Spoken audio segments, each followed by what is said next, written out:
Now with Democratic pollster Margie O'Mara and Republican pollster Chris Wilson. To both of you, thank you. And Margie, I want to start with you. Steve was just laying out some numbers. The Kansas Senate race is as close as it can be with independent Greg Orman challenging Republican Pat Roberts. Who has the momentum, you think?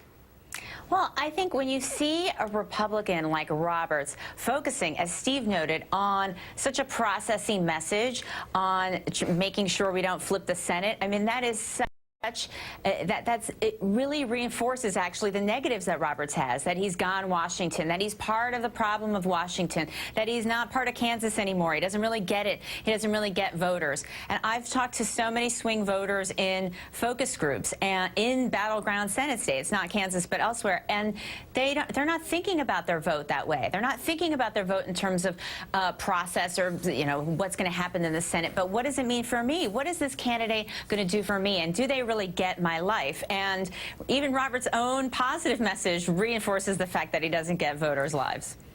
Yeah, and Chris, what are the races you're seeing as being possibly really too close to call right now?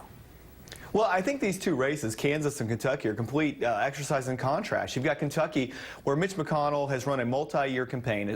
As soon as Rand Paul won, he immediately started reaching out to the Rand Paul people. He spent a lot of time campaigning in Kentucky. He goes back every weekend. He's just very connected to the state.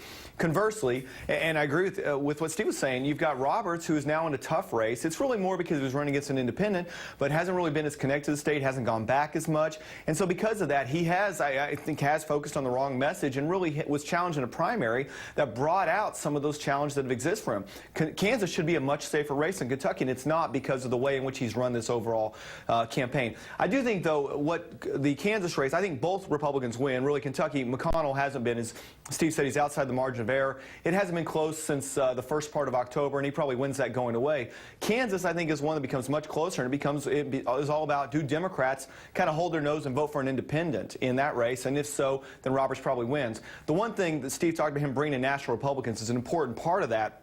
And this weekend, he's closing with an ad with probably the most popular man in Kansas right now, Kansas State football coach Bill Snyder, which probably does a better job tying him back to the state than anything he's done so far. Yeah, I mean, he does have very scant ties in many ways to the state. But Chris Wilson, he's got a recliner and Margie O'Mara, thank you. Right, thank you both for